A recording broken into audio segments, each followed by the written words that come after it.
Romanos capítulo 8, versículo de número 14.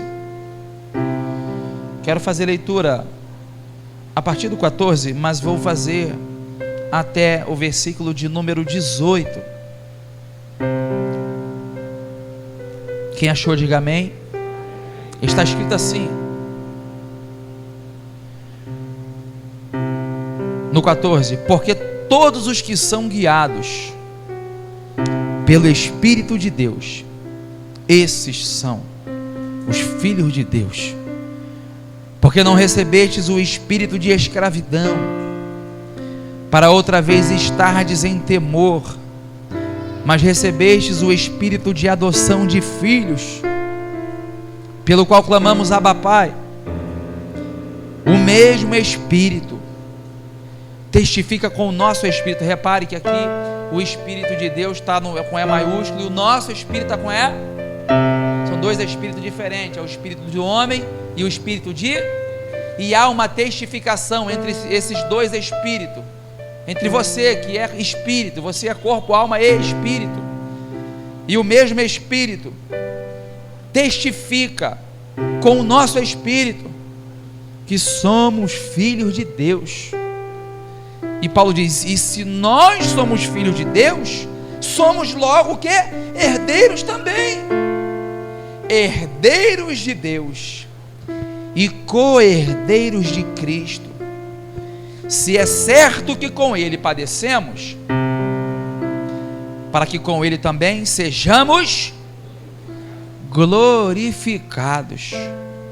Porque para mim, ele diz, porque para mim tenho por certo que as aflições deste tempo presente não são para comparar com a glória que em nós há de ser revelada. Você crê que isso acontecerá em sua vida? Então ore comigo. Pai, é no nome de Jesus que nós, juntamente, Senhor, unidos, reunidos na Tua presença, louvamos ao Teu nome e pedimos que o Senhor venha nos revelar os Teus segredos, Senhor. Que o Senhor venha revelar os Teus segredos aos nossos corações. Meu Deus, que nesta noite a Tua palavra, que a Tua palavra nessa noite venha dissipar as trevas que sondam, que tentam invadir as almas que já foram iluminadas pelo Teu Espírito e pela Tua palavra, Senhor.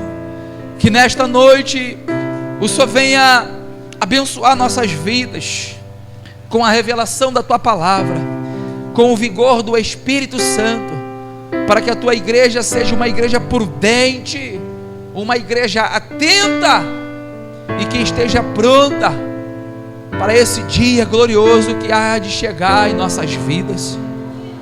É no nome de Jesus que eu te peço, Senhor Espírito Santo, venha falar com cada um de nós e nos abençoar segundo a Tua vontade, em nome de Jesus, e que todos digam amém. Se assente dando glórias a Jesus. Meus irmãos, a carta de Paulo aos Romanos, acredito que é uma das cartas mais ricas, que vai tratar o assunto da graça que está em Cristo Jesus.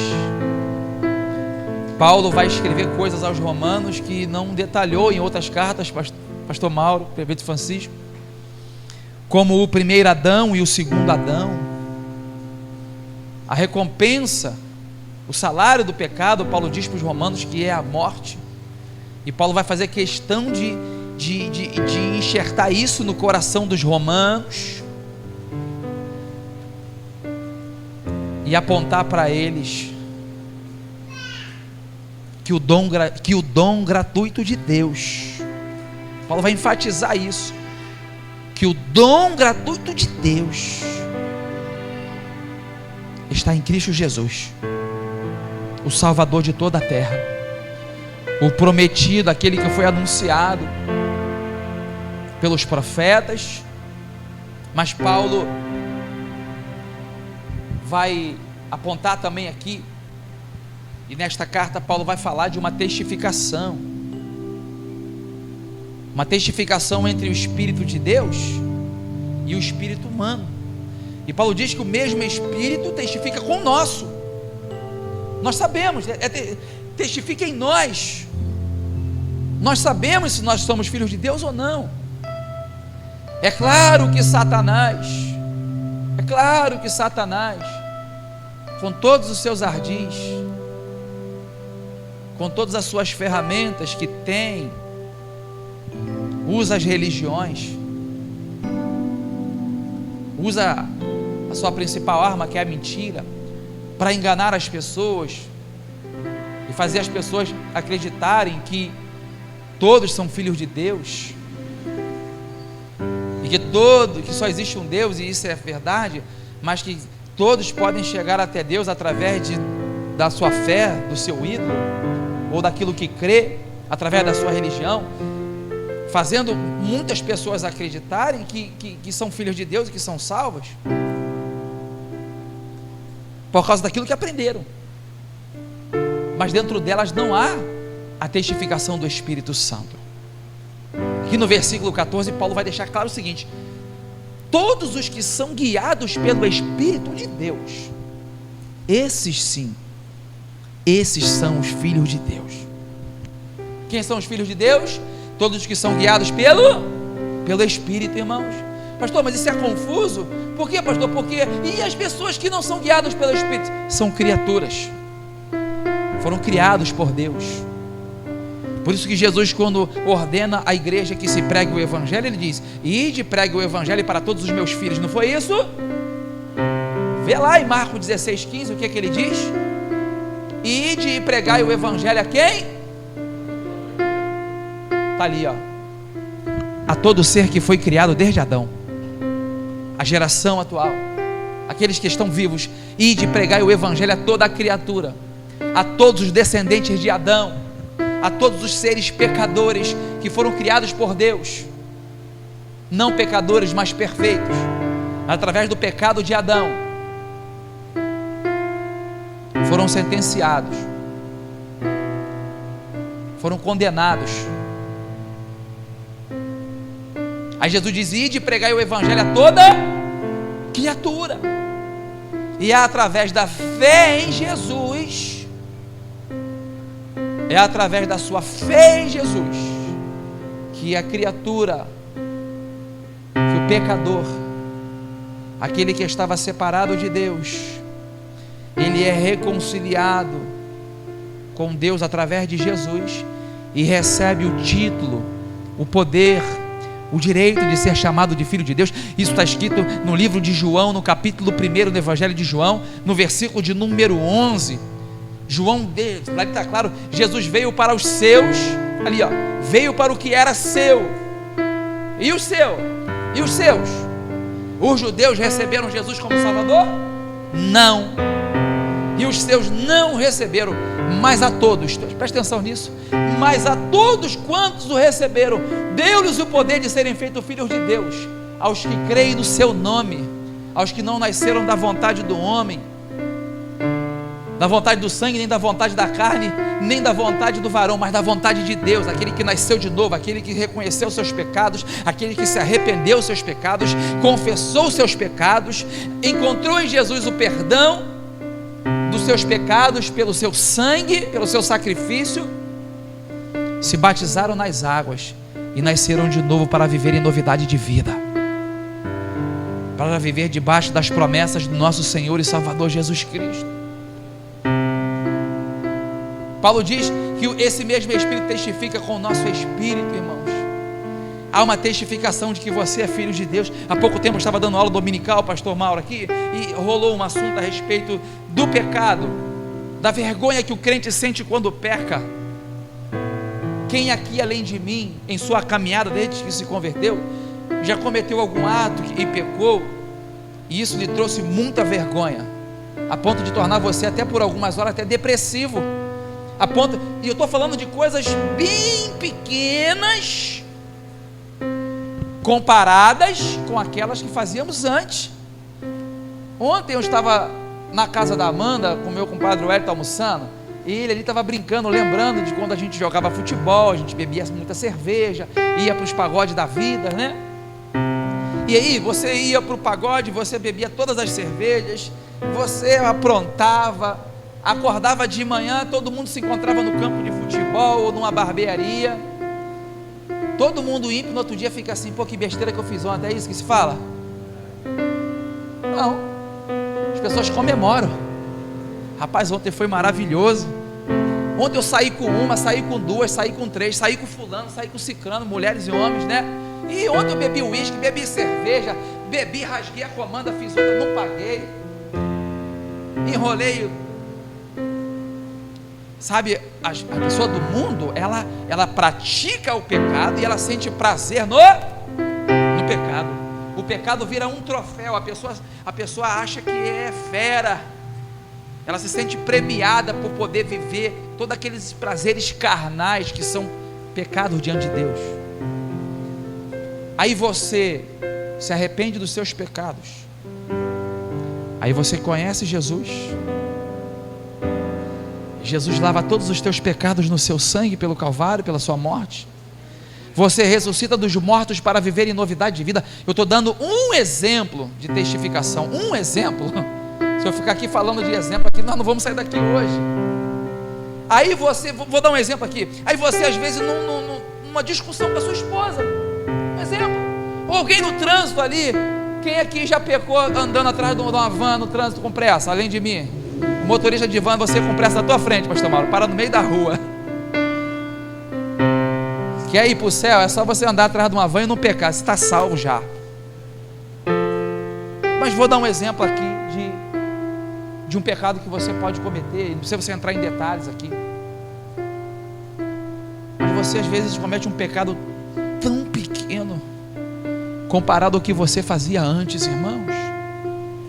Dentro de você vem uma amargura, mas vem um nojo que você passa a sentir de você, e você se sente ali um ingrato, um infiel, e você começa, dentro de você, começa a viver uma confusão, a ponto de você às vezes querer ajoelhar e não conseguir, irmãos. Escuta o que eu vou te falar. É claro que isso também é uma opressão que você tem que ir para o joelho. Mas quem já viveu isso de você às vezes querer orar e querer falar e você sentir vergonha de falar? De você querer pegar a Bíblia e você falar assim, meu Deus, porque você pecou. E por que é que o teu espírito está vivendo isso? Por que é que você, por que é que a sua mente, porque o coração é a sede dos sentimentos, e a mente é a sede dos pensamentos. Por que é que a tua mente, por que teu espírito está fazendo você viver tudo isso? Porque dentro de você habita um espírito que é santo e que é Deus. E esse espírito que habita em você, que é santo e tem ciúme de você, automaticamente ele sinaliza dentro de você. Há uma rejeição por aquele pecado, por aquilo que foi feito. Porque o mesmo espírito, ele testifica dentro de nós que Deus não me quer vivendo aquilo, Deus não me quer fazendo aquilo, não é agradável mais a Deus. O meu corpo é santo, o meu templo, meu corpo, ele é templo do Espírito de Deus, e esse Espírito testifica isso dentro de nós. Dentro de nós é o Espírito Santo falando, olha, eu não vou perder você, você errou, mas eu não vou perder você. É o Espírito nos conduzindo ao arrependimento, ao choro, para viver debaixo da graça de Cristo Jesus. Paulo, ele diz que se somos filhos, logo somos herdeiros. Nós temos uma herança. Herança não é aquilo que você conquista. Herança é aquilo que alguém deixou para você, não é assim? Nós temos nossos pais, nós temos nossos filhos. É muito comum você falar, não, eu estou trabalhando para deixar alguma coisa para os meus, ou seja, para deixar uma herança para os meus filhos.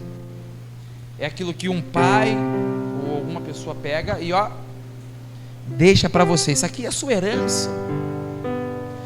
E aí Paulo diz que nós somos herdeiros de Deus e co-herdeiros de Cristo. Isso nós sabemos. O que Deus quer que nós entendamos é que a nossa herança não está aqui. Foi muito bem falado isso aqui pelo pastor Mauro. Estou tentando me lembrar, alguém falou sobre isso aqui no início do culto, no culto da tarde foi falado sobre isso. Porque nós, quando conhecemos Jesus, a primeira coisa que nos é apresentado, um Deus soberano. Deus é soberano? Deus é poderoso? Deus está no controle de tudo? Existem exércitos de anjos poderosos ao nosso favor? Pô, então eu não vou ter problema. Então eu não vou enfrentar lutas. Já que eu estou servindo a um Deus, esse Deus, então acabaram-se os meus problemas. Eu não vou viver angustiado, não vou passar por problema de família, não vou ter dívida, não vou ter enfermidades, não vou perder ninguém, só vou ganhar. E é isso que alguns pregadores têm tentado fazer com a igreja contemporânea. Eu vou ensinar você a ser vitorioso aqui na terra. Tu vai ganhar, tu vai receber, tu vai conquistar, tu vai plantar. E a igreja vai se tornando uma igreja humanista, porque ela entende, eu tenho um Deus que é poderoso, sou filho de um Deus que é poderoso. O que é que esse Deus vai fazer? Tudo. Mas quando Paulo nos apresenta um Deus que reservou uma herança incorruptível para morar na eternidade, lembra do discurso dele? Não ajunteis tesouro nessa terra, aonde a traça e a ferrugem tudo, mas ajuntai tesouro no reino de Deus. O discurso de Jesus, as parábolas de Jesus, as mensagens de Jesus, até os confrontos de coisas pessoais, finalizavam num assunto de onde? Do reino de Deus. Atos 1 vai narrar que Jesus passou 40 dias depois de ressuscitar com seus discípulos, ensinando a eles sobre assuntos pertinentes aonde? Ao reino de Deus. Porque o que Deus espera de nós? Que a sua igreja tenha uma expectativa de que a nossa pátria não é aonde? Aqui.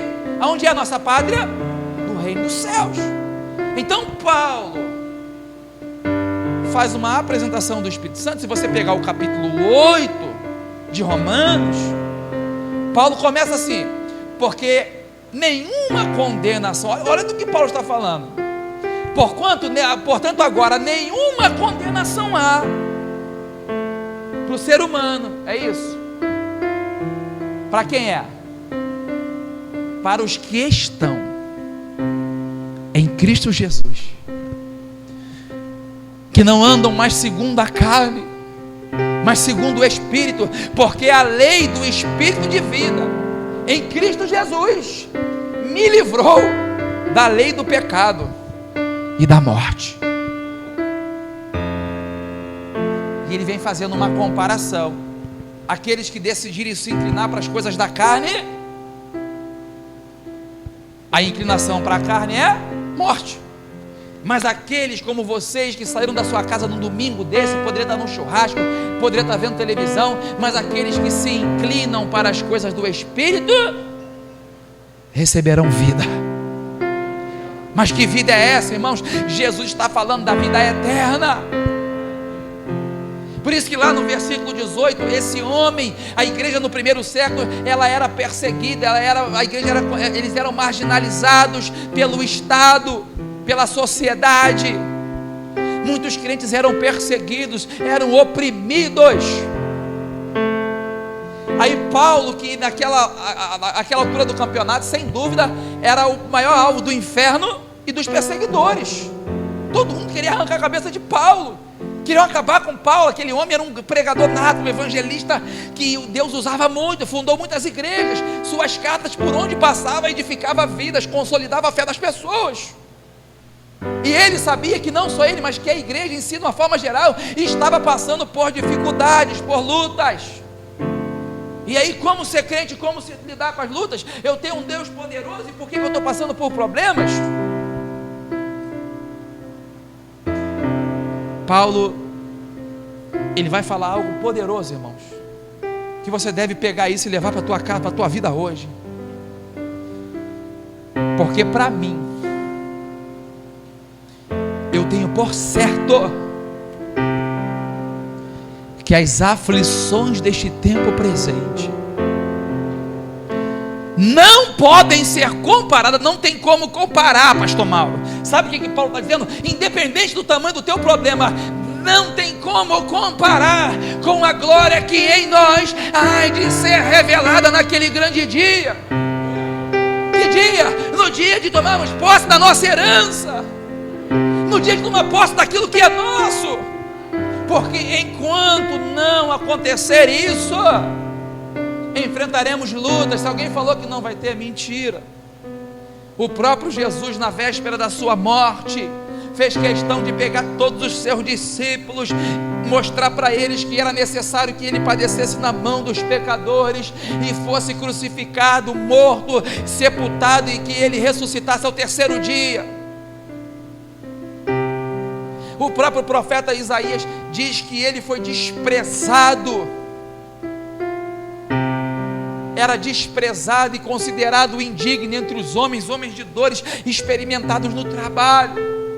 Jesus passou por aflições, e Jesus, em João 16:33, Jesus está finalizando o seu discurso com seus discípulos, porque no capítulo 17 ele vai entrar numa oração que é conhecida como a oração sacerdotal. Ele passa um capítulo inteiro só orando pelos discípulos, e Jesus encerra o seu discurso após a ceia com seus discípulos assim: tenho-vos dito isso, para que em mim tenha depressão.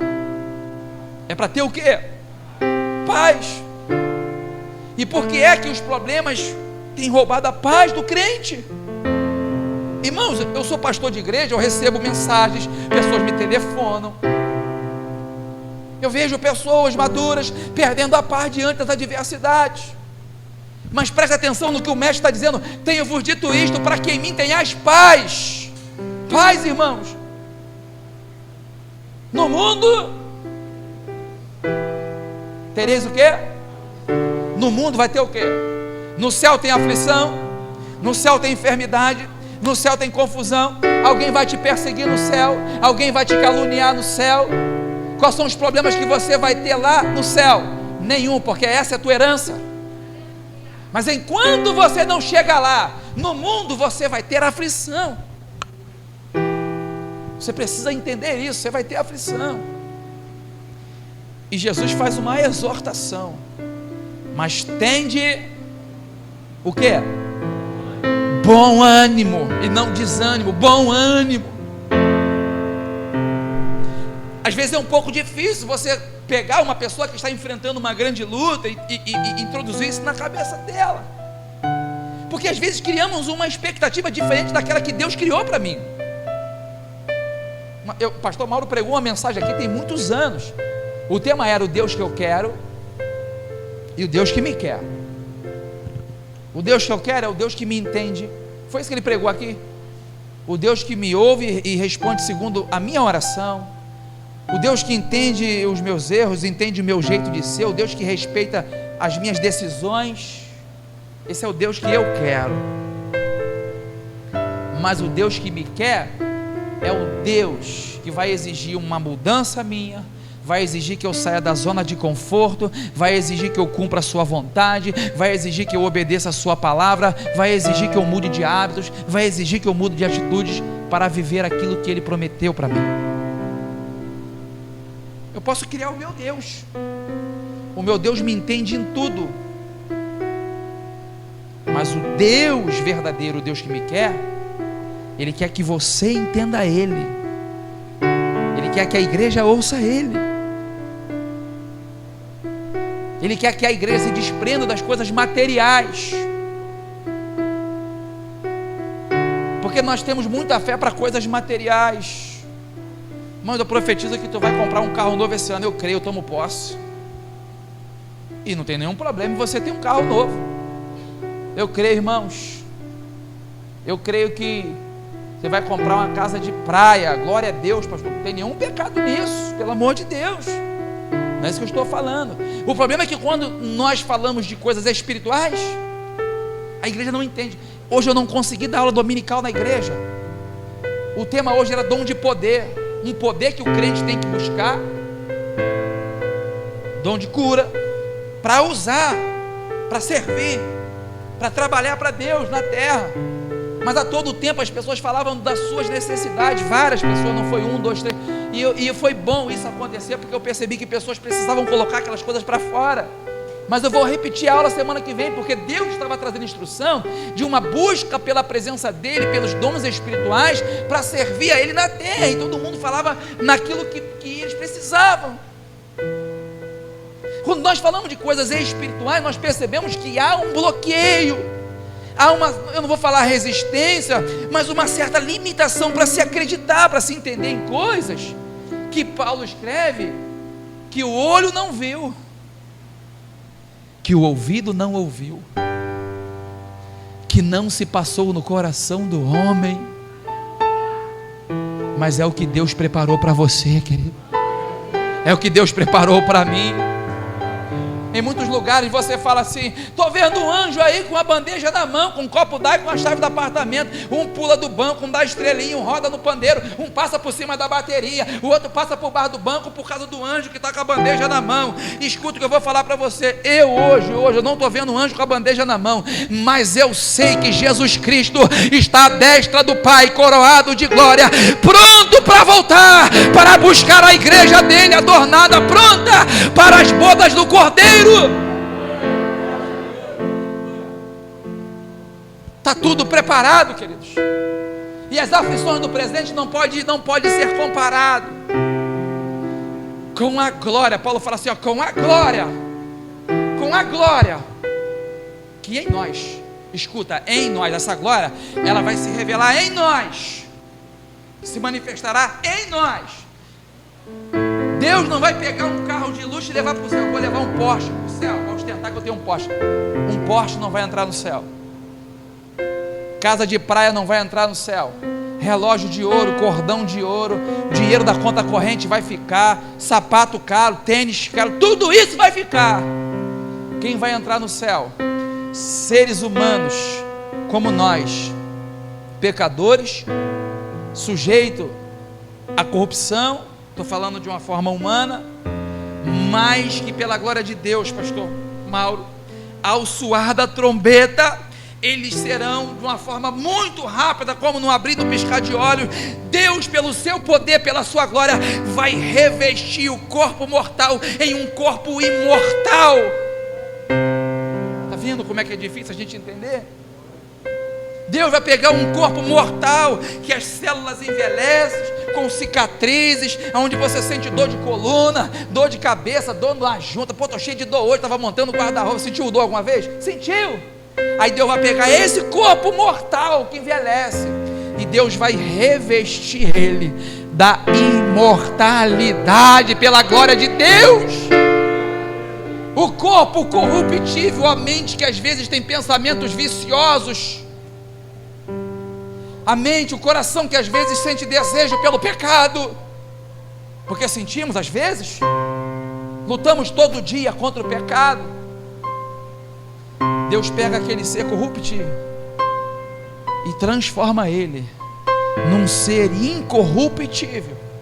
Isso, quando eu estou contando isso aqui, mas isso acontece assim, ó. E num abrir, num piscar de olhos, presbítero Cláudio. Nós que estamos sentados nesse banquinho, quem sabe no dia você vai estar no teu trabalho operando uma máquina, a outra vai estar costurando, a mulher vai estar na cozinha fazendo comida, o outro vai estar dirigindo um carro na Avenida Brasil, na Ponte Rio-Niterói. Não importa onde você vai estar naquele dia, o que vai acontecer é que todos aqueles que morreram em Cristo ressuscitarão pela glória de Deus, pelo poder de Deus, receberão corpos novos, e nós que estamos vivos, nós sumiremos dessa terra. Deus vai raptar os crentes, vai arrebatar aqueles que viveram debaixo dessa promessa, e num abrir, no pescar de olho, você que andava numa rua empoeirada, vai se ver numa rua de ouro, andando com várias pessoas que você nunca viu, com vestes brancas até o pé, com palma nas mãos, diante do trono do Cordeiro, que enxugará todas as nossas lágrimas. A igreja de Coríntios, ela foi invadida por vários falsos pregadores que estavam roubando, que estavam sonegando a mensagem da cruz, arrancando a mensagem da cruz, a mensagem do reino, a mensagem da salvação, e traziam para a igreja só mensagens humanas, coisas humanas, colocando o coração dos crentes em coisas materiais, prometendo em Cristo Jesus coisas materiais. Aí Paulo vem com a carta em 1 Coríntios 15, 19. Paulo vem com uma carta, olha só que autoridade, né, pastor? Uma carta, está aqui até hoje, ó. E ele fala assim, ó: se esperarmos em Cristo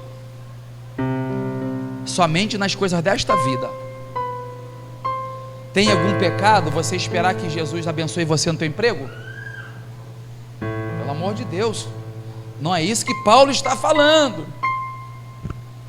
Paulo está dizendo que se você esperar nele só nas coisas materiais, somos os mais miseráveis de todos os homens. No versículo 51 desse capítulo, Paulo fala assim: eis que agora vos digo um mistério, porque é misterioso ao homem isso. Eu fui fazer uma visita hoje depois da aula, na verdade foi numa segunda casa. Eu conversava com uma família sobre o reino de Deus. Comecei a falar sobre o reino de Deus, sobre o céu, irmãos. E eu falava, por que algumas pessoas se prendem às coisas materiais e não ao reino de Deus? Porque ele nunca viu, pastor. Porque o justo viverá de quê? Da fé. É meio que assim, é melhor um pássaro na mão. Para muita gente, o reino de Deus são dois pássaros voando. É aquilo que é incerto. Tipo, será que existe o reino dos céus mesmo? Será que o reino de Deus existe? Será que isso é verdade, gente? Porque a terra existe, eu estou aqui. Água, comida, churrasco, aniversário, casamento, tantas festas, tantas coisas boas. Vou dar um passeio, vou comer um milkshake, vou comer uma pizza, vou comer um hambúrguer, vamos passear, vamos se divertir, vamos.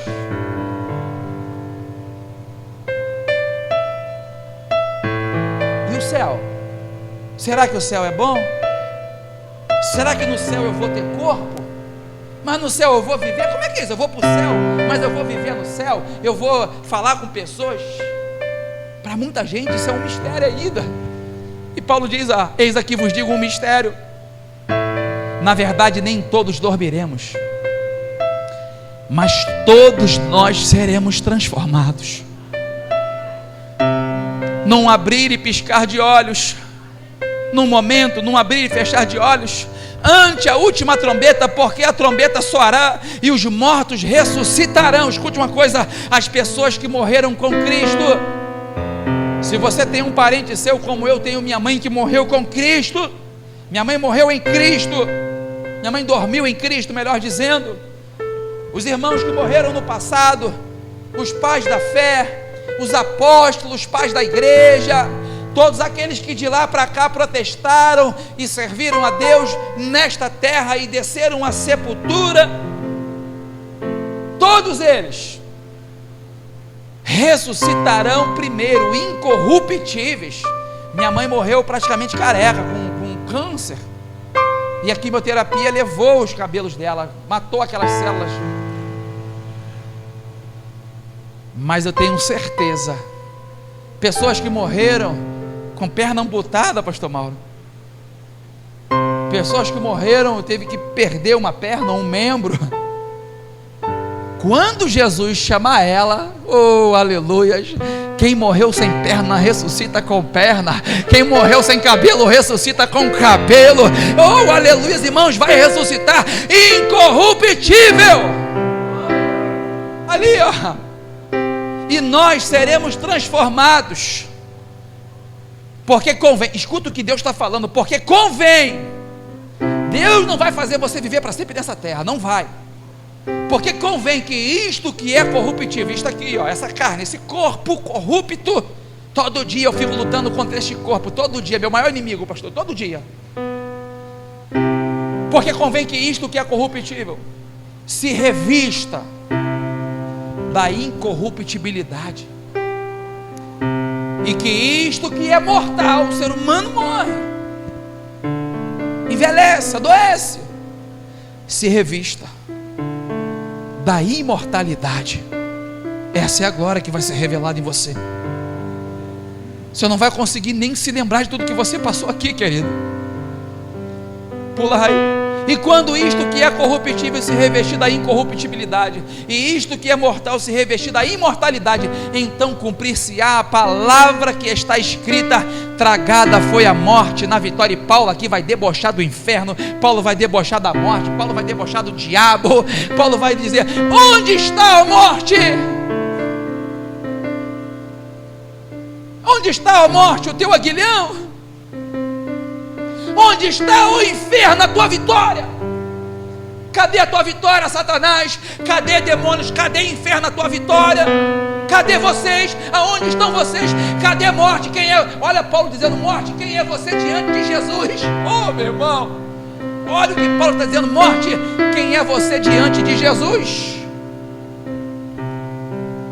Ora, o aguilhão da morte é o pecado, e a força do pecado é a lei, mas graças a Deus que nos dá a vitória por meio de nosso Senhor e Salvador Jesus Cristo. E Paulo exorta: por isso, meus amados irmãos, sejam o quê?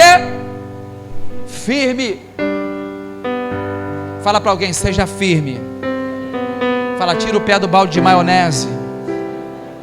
Seja firme, irmão. Crente tem que ser firme. Seja firme e constante. Tem gente que é firme um mês está firme, qualquer coisinha, ó vida, ó céu, ó azar, tô tão tristinho, deixa eu aqui no meu cantinho que eu estou muito tristinho, ai, tadinho de mim. Tem que ser firme. Eu não estou falando de pessoas que estão enfrentando dores e lutas, estou falando de pessoas que ainda não amadureceram. Estou falando de pessoas que ainda não amadureceram. Em 1 Coríntios 13:11, Paulo diz assim: quando eu era menino, eu falava como menino, pensava como menino, discorria como menino, mas quando eu cheguei a ser adulto, quando eu conheci Jesus, eu me tornei um adulto em Cristo Jesus, e eu acabei com as coisas de menino. Tem pessoas que qualquer coisinha está tristinho, qualquer coisinha quer parar, e onde é que você vai chegar assim? Lugar nenhum. Paulo está dizendo: eu tenho por certo que as aflições do presente, seja perseguição, seja luta, seja enfermidade, problema de família, pode ser calúnia, não importa onde esteja a sua aflição, Paulo diz: eu tenho certeza que as aflições do presente não podem ser comparadas com a glória que em nós há de ser revelada naquele grande dia. Você não pode parar, você não pode deixar de caminhar, querido. Você não pode desistir. Se põe de pé, por favor. Jesus disse que o reino de Deus é tomado a quê? A força. Jesus disse: aquele que perseverar até o fim será o quê? E quem não perseverar até o fim? Deus é bom, vai salvar, não vai? Vai, irmãos. A pessoa não perseverou até o fim, mas Deus é bom. Deus vai salvar? É claro que não, irmãos, porque Deus já nos forneceu tudo que nós precisamos. E o que é que nós precisamos para chegar no céu? De Jesus. Lembra do conselho de Paulo para Timóteo? Fortifica-te na academia, água viva, foi isso? Você tem que estar com os bíceps aí bem, para você chegar no céu, é isso? Fortifica-te na graça que está em Cristo Jesus. Irmãos, muitos irmãos estão voltando atrás, não estão sabendo lidar com as dificuldades da vida, não estão sabendo lidar com os problemas da vida, e Satanás tem se aproveitado dessas pessoas que têm brechas na sua armadura.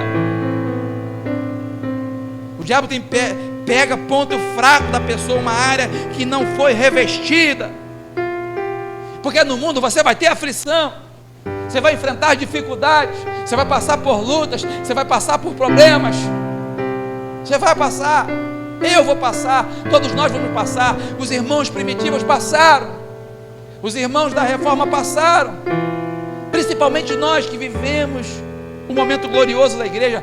Nós vamos viver o arrebatamento da igreja, irmãos.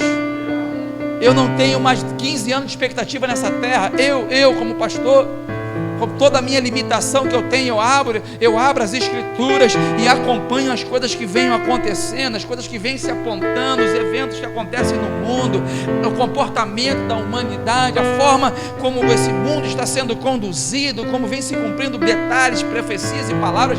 E eu não tenho uma expectativa de viver mais 15 anos neste mundo, não. A minha expectativa é que em menos de 15 anos nós vamos tomar posse da nossa herança.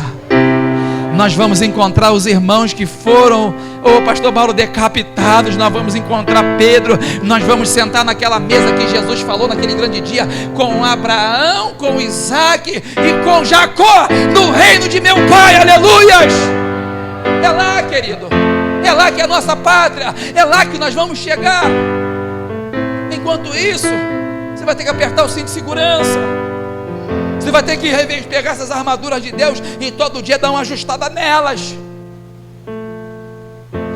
porque enquanto Jesus não voltar, nós vivemos em combate, em luta diária contra as trevas, contra os principados, contra as potestades, contra as hostes espirituais da maldade, contra este mundo tenebroso. Porque toda vez que você deposita a tua fé em Cristo e decide servir a Deus, você você logo se autoconstitui inimigo de Satanás, porque Satanás é o príncipe deste mundo. E quando eu decido obedecer a Deus, quando eu decido cumprir a palavra de Deus, eu tenho agora um adversário, um inimigo comum. Quem é Satanás?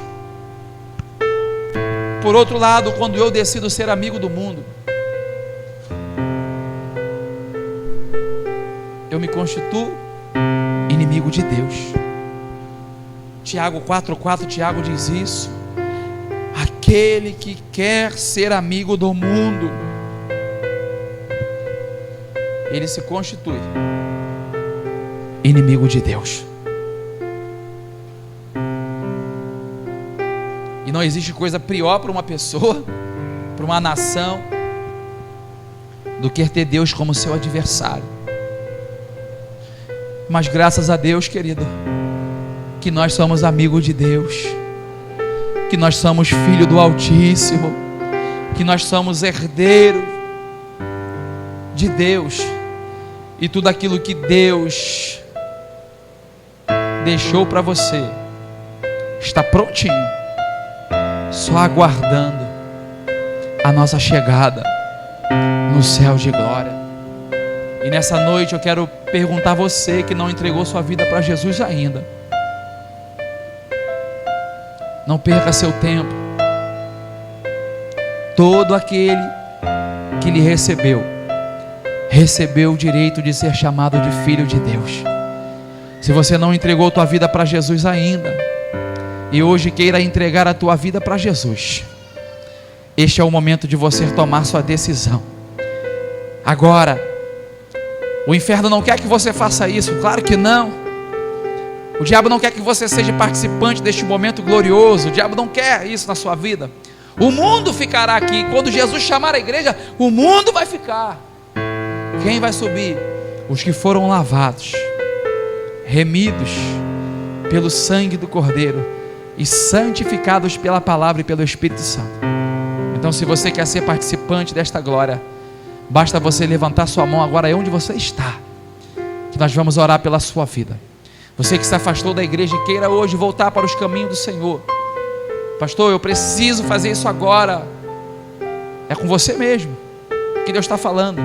Levante suas mãos aí onde você está agora, e nós vamos orar pela sua vida. Se não tem, não é por força e muito menos por violência, mas é pelo Espírito de Deus. Mas esse culto de hoje foi diferente. O culto da tarde ou de hoje, Deus pegou, desceu uma paz, uma brandura aqui hoje, para deixar claro para a sua igreja o que Ele quer de nós. Amém, querido? As aflições do presente, fala para alguém, as aflições do presente, fala o teu problema, fala a tua luta, não pode ser comparada com a glória que vai ser revelada em nós naquele grande dia. Amém? Saia daqui com esta palavra, guarde esta promessa, fique atento, esperando esse dia se cumprir na sua vida, porque em breve isso vai acontecer, e que Deus vos abençoe em nome do Senhor Jesus. Vamos encurvar as nossas cabeças e vamos orar. Pai, é no nome de Jesus que nós te agradecemos por este culto, Senhor, por tua palavra, por todas as oportunidades, cada palavra, cada cântico que foi entoado aqui nessa noite. Que o Senhor venha abençoar o teu povo como tem abençoado, mas que o Senhor venha estender essas bênçãos, Pai, sobre a vida do teu povo, que essa semana o teu povo venha ter uma semana de paz em Ti. Ó Pai, que a tua palavra fique guardada, armazenada e venha germinar e frutificar no interior dos teus filhos, que diante das adversidades, ó Pai, o teu Espírito venha instruí-los, para que eles entendam tudo aquilo que está reservado após a peregrinação desta terra. Que o Senhor venha os abençoar, conduzindo eles em segurança para a sua casa, abençoando toda a sua família e lhe dando vitória no nome de Jesus, e que todos digam amém. Encurve a sua cabeça e coloque a sua mão direita no seu coração, e que o grande amor de Deus, a graça de nosso Senhor e Salvador Jesus Cristo, a comunhão e a consolação do Divino Espírito Santo seja com todos que aguardam a vinda de Jesus, não apenas hoje, mas para todo sempre. Que todos digam amém. Porque até aqui, e por isso, se Deus é por nós, está terminado. Que Deus vos abençoe em nome do Senhor Jesus. Amém.